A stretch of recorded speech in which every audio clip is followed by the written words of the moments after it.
Salut tout le monde, Max de la carte moderne ici pour vous parler de manipulation de marché. Parce que ça arrive un peu trop fréquemment dans le milieu du Pokémon et c'est à cause que c'est pas très réglementé. Puis par pas très réglementé, je veux dire fuck all réglementé. Puis c'est quoi ça la manipulation de marché? Ben premièrement, faut comprendre que pour Pokémon, on se fie toujours aux dernières ventes. Donc on se fie à Collector, TCG Player, les dernières ventes sur eBay. Bref, tout qu'est-ce qui a eu lieu en dernier.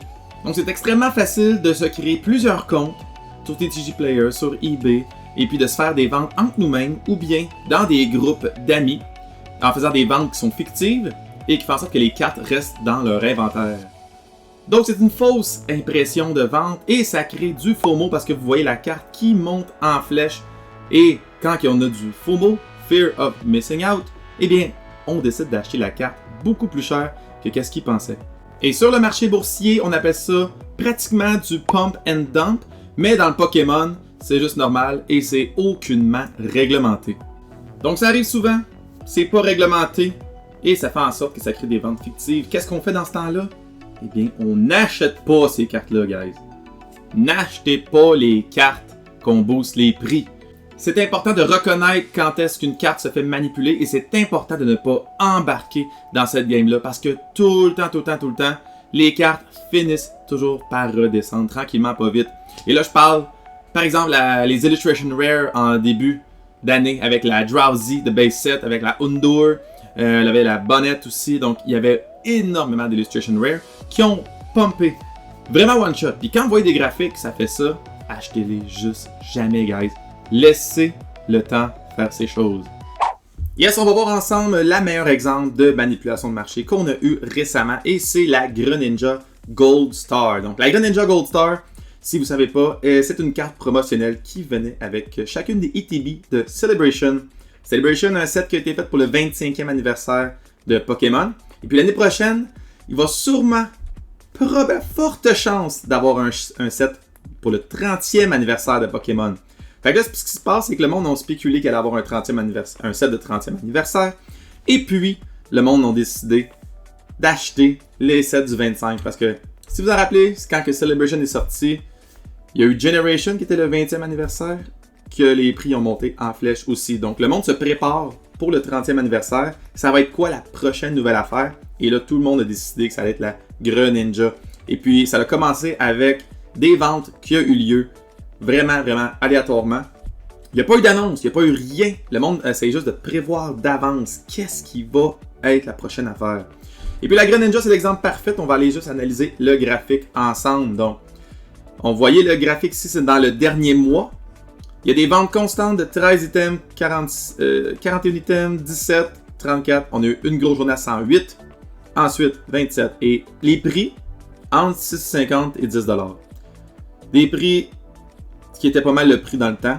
C'était assez constant. Si on regarde le 3 mois, vous voyez comment la ligne est quand même flat, malgré tout.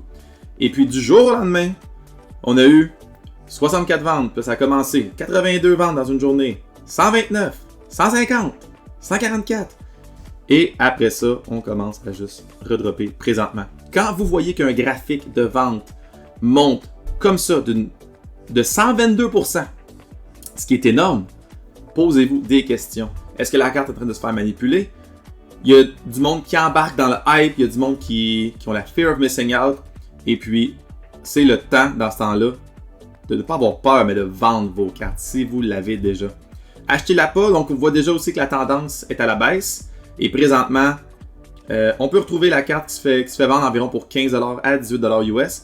Comparativement à son pic, qui s'est déjà vendu 50 $? No way. 50 $? Ben non. Il n'y a pas une vente de 50 $.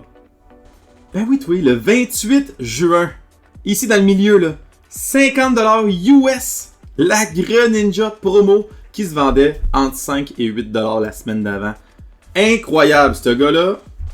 Cette fille-là. Je suis impartial. Il a gagné. Il y a des ventes à 48 $. 49 fou raide. Donc, c'est ça qu'il faut faire. C'est ça qu'il faut faire pendant qu'il y a une manipulation de marché. C'est le temps de vendre vos cartes. Parce que ça va être le moment où vous êtes le plus profitable et vos cartes prennent de la valeur énormément. Donc, il faut juste savoir surfer. Il faut savoir surfer la vague de la manipulation de marché. Incroyable. 50$ US pour une carte à 8$. Et puis, ce qui est fâchant dans tout ça, c'est qu'on ne sait pas qui a fait la vente. J'essaie de cliquer en quelque part et on ne sait pas qui a vendu. Donc, il n'y a aucune façon d'aller pénaliser la personne en... comment je pourrais dire ça? En essayant de cibler qui fait ces genres de ventes-là. Mais félicitations aux vendeurs. C'est juste... t'as gagné, pour vrai. T'as gagné. C'est pratiquement x5 ta mise. Donc, incroyable. Et puis la Greninja Gold Star, il y a un thinking derrière tout ça. Le 30e anniversaire s'en vient. Je peux comprendre. Il y a des tendances aussi qui se répètent. C'est beaucoup d'analyse de tendances Pokémon. On s'en rend compte avec le temps. Mais si je prends, mettons, la Drowsy, qui était le meilleur exemple de manipulation de marché en début d'année. Si on va analyser son graphique, vous voyez que ça ressemble un petit peu à celle de la Greninja. Gros pic en février. Et puis ça commence à retomber, quasiment revenu au prix qu'il était initialement. Donc, il faut savoir reconnaître ces graphiques-là. Il faut savoir acheter au bon moment. Il ne faut surtout pas acheter au mauvais moment. C'est surtout ça que vous devez déceler. Puis moi, je fais ça pour que vous ayez un meilleur budget, que vous ayez plus de cartes possibles et de faire des choix logiques. Mais si ça vous tente d'acheter la Drowsy à 100$, hey, allez-y fort. Donc c'est facile de déceler une carte qui se fait manipuler, beaucoup plus de ventes que d'habitude, le prix qui monte en flèche de 100 à 200%. Donc essayez de ne pas tomber dans le panneau et de ne pas vous faire avoir. Pour la majorité, Pokémon est une entreprise pour les enfants, mais Pokémon est la plus grande franchise médiatique de divertissement qui existe au monde. Et puis ce que le monde ne comprenne pas, c'est qu'il y a des milliards de dollars qui se font déplacer et quand il y a des trucs comme ça qui se passent, l'escroquerie ou des affaires comme ça, c'est pas pris au sérieux.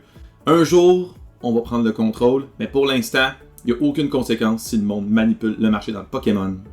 Fait que ça va être intéressant de voir dans le futur, avec l'engouement qui est grandissant de plus en plus dans le milieu du Pokémon, est-ce qu'on va changer notre façon d'attribuer des valeurs aux cartes pour pouvoir essayer de combattre un peu ce système-là de manipulation de marché. Présentement, je pense pas, je trouve pas de moyen qui serait meilleur que les Last Sold, parce que c'est très facile d'attribuer des valeurs à des cartes. Les dernières ventes, c'est ça. Voilà. N'importe qui peut rentrer dans le milieu du Pokémon, acheter et revendre et en faire une business. Faut juste savoir quoi acheter, quand acheter, comment vendre. That's it.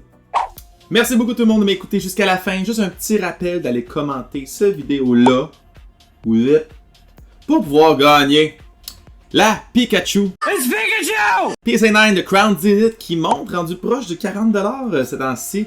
Pikachu, une des super belles cartes. Il y en a énormément de gradés parce qu'elle est belle. Fait que la seule affaire que vous devez faire, c'est de commenter mon vidéo et vous êtes éligible au concours qu'on fait tirer à la fin du mois. Dans tout ça, je vous rappelle aussi toujours de me suivre sur les réseaux sociaux.